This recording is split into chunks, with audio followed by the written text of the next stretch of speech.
हाय, welcome back. So last time हमने video में discuss किया था about the basic introduction of statistics and statistics psychology में क्यों रेलिवेंट है और उसके क्या लिमिटेशंस हैं। अभी इस वीडियो में we are going to discuss about population, sample and types of sampling. So starting with very basics, population क्या है? The entire group of individuals or entities that researchers are interested in studying। बिल्कुल simple language में समझाऊं तो as a researcher जो भी group में मैं इंटरेस्टेड हूँ उस ग्रुप के बारे में स्टडी करने के लिए, या जैसे उस ग्रुप के बारे में मुझे कोई भी रिसर्च करनी है, तो वो जो ग्रुप है वो मेरा पॉपुलेशन बन जाएगा। जैसे कि अगर मैं कोई एक स्टडी करना चाहती हूँ अबाउट ये जो हम कल भी डिस्कस कर रहे थे कि एकेडमिक परफॉर्मेंस एंड जितना ड्यूरेशन पढ़ाई की जाती है, ठीक है। जैसे मेरा टॉपिक था कि अगर इतने घंटे पढ़ाई कर रहा है बच्चा तो उसका जो एकेडमिक परफॉर्मेंस है उस पर क्या असर आएगा, इस चीज़ का इफेक्ट मुझे स्टडी करना है।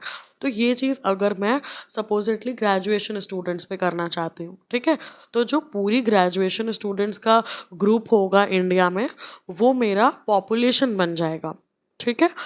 अब सैम्पल जो है, sample is a subset of population selected for the study to make inferences about the entire population। मतलब कि एक जो पॉपुलेशन का छोटा सा हिस्सा है, सबसेट है, वो मेरा सैम्पल बन जाता है। जिस सबसेट को मैं सेलेक्ट कर रही हूँ अपनी स्टडी करने के लिए, और उस स्टडी के बाद मैं उस एक पर्टिकुलर सैम्पल पे कुछ इन्फ्रेंसेस निकालूंगी, कुछ कॉन्क्लूजन्स निकालूंगी वो स्टडी करने के बाद, जो कि मैं जनरलाइज करूंगी बाद में उस पूरी पॉपुलेशन पे। अब मान के चलो जो भी ग्रेजुएशन स्टूडेंट्स हैं, मैं हर किसी स्टूडेंट पे तो स्टडी कर नहीं सकती, क्योंकि इंडिया का जोग्राफिकल लोकेशन कितना बड़ा है वो चीज़ वहाँ पे लिमिटेशन आ जाती है। अब मैंने क्या किया कि मैंने इंडिया से उस जोग्राफिकल लोकेशन को थोड़ा छोटा किया, उत्तर प्रदेश में लिया, या फिर मान के चलो लखनऊ में लिया, ठीक है। तो मैंने जोग्राफिकल लोकेशन थोड़ी शॉर्ट कर दी। अब मैंने लखनऊ के कुछ इंस्टीट्यूट्स लिए, जो भी इंस्टीट्यूट्स लखनऊ में हैं उन इंस्टीट्यूट्स के ग्रेजुएशन के बच्चों को लिया, ठीक है। तो मैंने लखनऊ लोकेशन लिया और वहाँ पे जो भी इंस्टीट्यूट्स हैं वहाँ के मैंने ग्रेजुएशन के बच्चों को लिया, ठीक है। तो वो जो एक सबसेट, मैंने इस चीज़ को पूरे बड़े पॉपुलेशन में से एक सबसेट हिस्सा लिया, मैंने जो मेरे टॉपिक का स्टडी का हिस्सा बनेंगे, जिन पे मैं वो स्टडी करूँगी, और फिर जो मेरे कॉन्क्लूजन्स आएंगे वो मैं ड्रॉ कर सकूँगी पूरे एंटायर पॉपुलेशन पे। अब जब हम अभी बात करते हैं ना आगे की सैम्पल लेते कैसे हैं, ये सैम्पल किस तरीके का होना चाहिए, तो उसका एक सबसे बेसिक फीचर होता है कि वो पूरे पॉपुलेशन को रिप्रेजेंट करे, ठीक है। अब अगर जैसे मैं ग्रेजुएशन के बच्चों पे ले रही हूँ तो फिर वो ग्रेजुएशन के बच्चे ही होने चाहिए, अंडर ग्रेजुएशन के, ठीक है। तो वो एक रिप्रेजेंटेशन हो जाती है। अब उसमें अगर मैंने सेक्स वाइज लिया कि मेल या फीमेल, तो मेल फीमेल ये भी एक पूरे पॉपुलेशन का रिप्रेजेंटेशन ही है। एज वाइज लिया तो ये जो भी नॉर्म्स होते हैं, ठीक है। अभी जब हम आगे और स्टैटिस्टिक्स पढ़ेंगे तो उसमें ये चीज़ें आएंगी। अभी के लिए सिर्फ ये समझते हैं कि पॉपुलेशन एक पूरा एंटायर ग्रुप है, और उस पॉपुलेशन का एक सबसेट जो होगा जिस पे मैं स्टडी करूँगी वो मेरा सैम्पल है। अब समझते हैं कि सैम्पलिंग करना ज़रूरी है क्यों, या इससे मुझे क्या चीज़ मतलब क्यों ये रेलेवेंट हो जाती है। अब पहली चीज़ तो है फिजिबिलिटी की, जो मैंने बताया कि एंटायर पॉपुलेशन पे डेटा कलेक्ट करना इम्प्रैक्टिकल है। इस वजह से सैम्पल को यूज़ करने से चीज़ें फिजिबल हो जाती हैं, थोड़ी कन्वीनियंट हो जाती हैं कि वो चीज़ मैं प्रैक्टिकली एक्चुअल में कर पाऊँगी। कॉस्ट इफ़ेक्टिव है, क्योंकि सैम्पलिंग करने से क्या होता है, जो डेटा कलेक्शन की रिक्वायरमेंट है उसके रिसोर्सेज कम हो जाते हैं। अब समझो मैं 50 लोगों पे डेटा कलेक्ट कर रही हूँ और वही मुझे 500 लोगों पे करना है, तो रिसोर्सेज मेरे कम ज़्यादा लगेंगे। तो इस तरीके से सैम्पलिंग थोड़ी कॉस्ट इफ़ेक्टिव हो जाती है, मेरा टाइम भी बचाएगी। और मुझे अगर एनालाइज़ करना है अगर स्मॉलर रिप्रेजेंटेटिव सैंपल को, तो इससे एनालाइजिंग में, कलेक्शन में, इंटरप्रिटेशन में, ये सब चीज़ों में मेरा टाइमिंग में, कलेक्शन में, इंटरप्रिटेशन में, ये सब चीज़ों में मेरा टाइम बचेगा और एक्यूरेसी भी आएगी अगर मेरा सैंपल अच्छे से चूज़ हुआ है। तो अगर मेरा सैंपल रिलायबल है, वैलिड है, तो फिर वो पॉपुलेशंस में जो कंक्लूजन मैंने निकाला वो मैं अपने पॉपुलेशन पे ड्रॉ कर पाओगे और वो एक्यूरेट कहलाएगी। ठीक है, अब समझ लेते हैं types of sampling. Sampling method जो है वो तो वैसे दो हिस्सों में डिवाइड करा जाता है, एक प्रोबेबिलिटी सैम्पलिंग होती है, एक नॉन प्रोबेबिलिटी सैम्पलिंग होती है।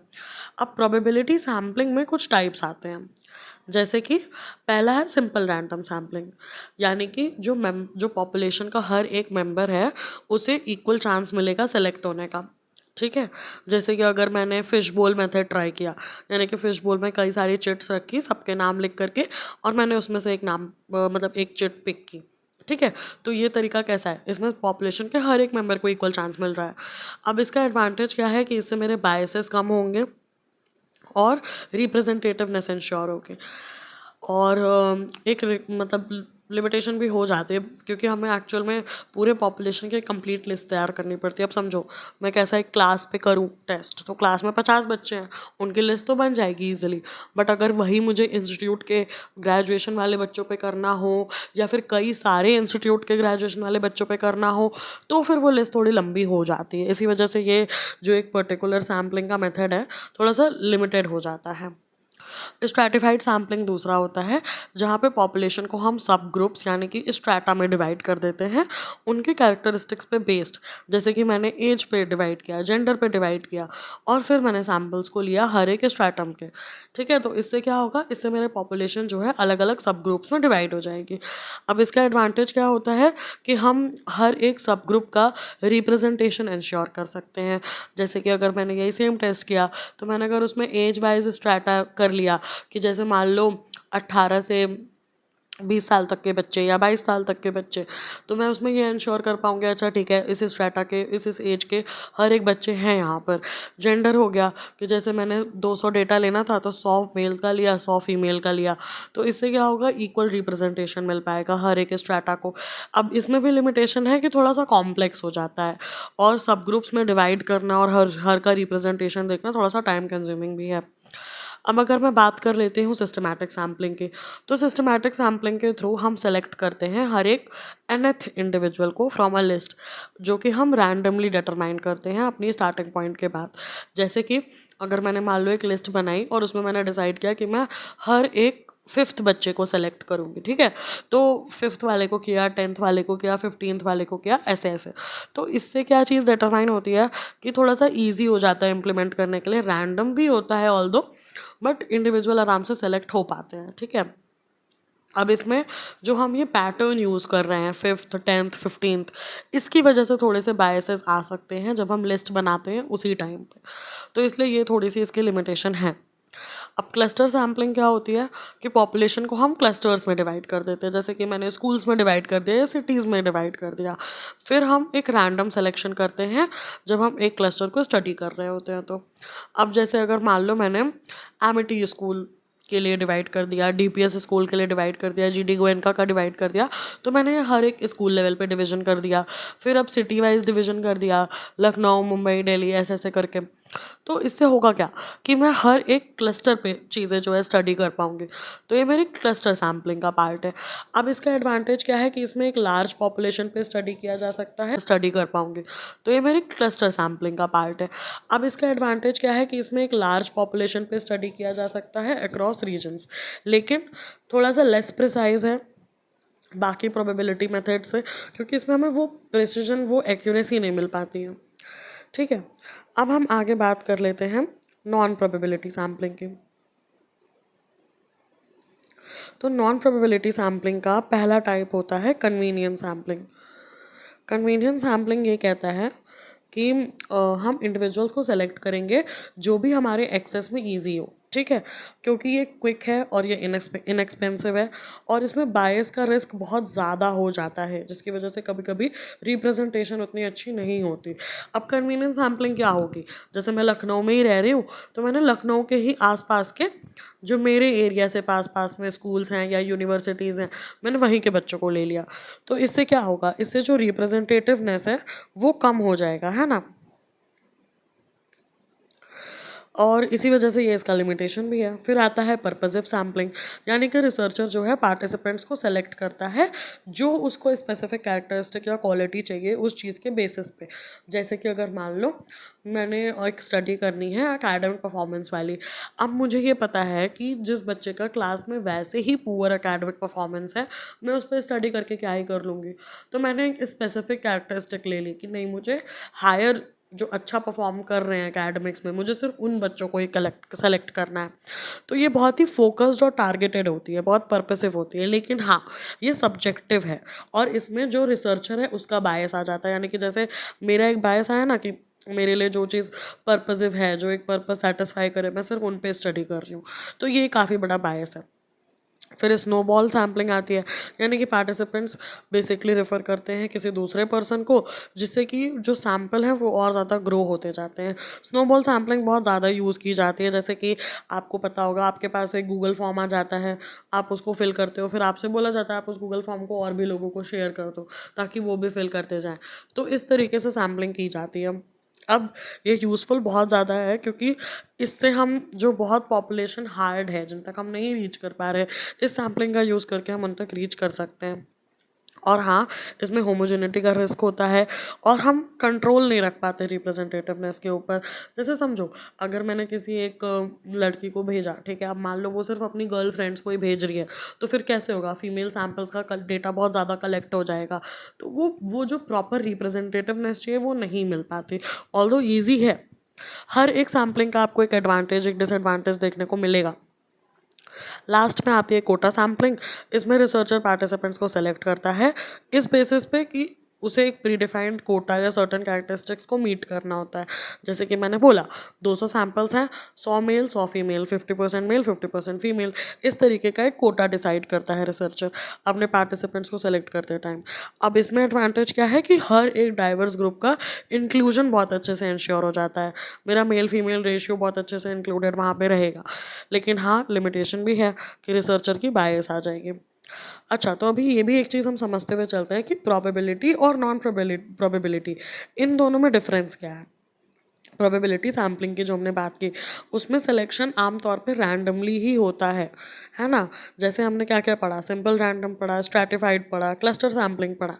तो इसमें एक्यूरेसी बहुत अच्छी मेंटेन हो जाती है और इसमें स्टैटिस्टिकल इन्फरेंसेस यानी कि प्रेडिक्शंस करना पॉसिबल है। थोड़ी एक्सपेंसिव होती है, टाइम कंज्यूमिंग होती है, क्योंकि हम इसमें रैंडमली चीज़ें कलेक्ट कर रहे होते हैं। तो यहाँ पर लार्ज स्केल सर्वेज, क्वेश्चनेयर्स या फिर ऐसे टाइप के क्वांटिटेटिव रिसर्च यूज़ होते हैं। वहीं पर जो नॉन प्रोबेबिलिटी सैम्पलिंग है, वहाँ पर जब हम सिलेक्शन बायसेस बेसिस पे देखते हैं, तो वहाँ पे थोड़े बायसेस आ जाते हैं, सब्जेक्टिव जजमेंट आ जाते हैं।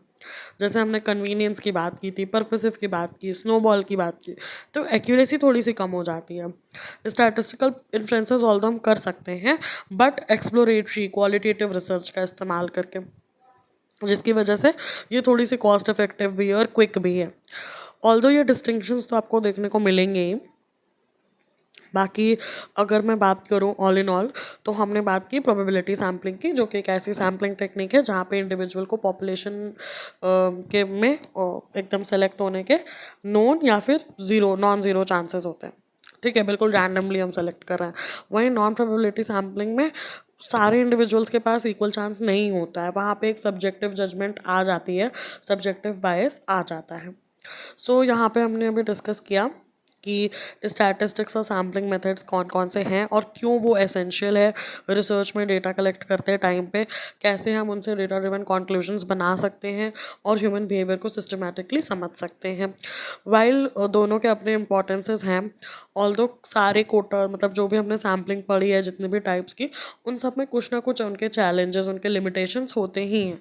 इसका मतलब ये नहीं है कि हम सैम्पलिंग यूज़ क्यों नहीं कर रहे हैं या मतलब हम उन लिमिटेशंस को बिल्कुल हटा के क्यों नहीं देख रहे हैं, क्योंकि आप ये चीज़ समझो, एज अ रिसर्चर आप बहुत ही कॉम्प्लेक्स चीज़ स्टडी कर रहे हो, बहुत कॉम्प्लेक्स ह्यूमन बिहेवियर स्टडी कर रहे हो, तो उसमें कोई ना कोई चीज़ें ऐसे चैलेंजेस तो आ ही जाती हैं। बट फिर भी जो बिल्कुल बेस्ट पॉसिबल, बेस्ट सबसे पास का एक मैं बोलूँ प्रिडिक्शन होता है, हम उसी को लेकर के चलते हैं, because at the end of the day human behaviour is very complex to study, but still we try to make inferences, we try to make conclusions. That is why we say कि psychology में कोई भी चीज़ hard and fast नहीं हो सकती है। सो I hope आपको ये वीडियो समझ में आया होगा, ये टॉपिक आपको समझ में आया होगा। So far we have discussed about population, we have discussed about sample and the types of sampling. So next video में मिलते हैं। मैं आपसे स्टैटिस्टिक्स के और भी टॉपिक्स ऐसे ही डिस्कस करने वाली हूँ। आप सब्सक्राइब कर सकते हो चैनल को if you are liking this video, if you are liking this content, and you can write down in the comment section below if you have any further doubt, and notes भी आपको हर बार की तरह description box में मिल जाएंगे। Thank you so much for watching.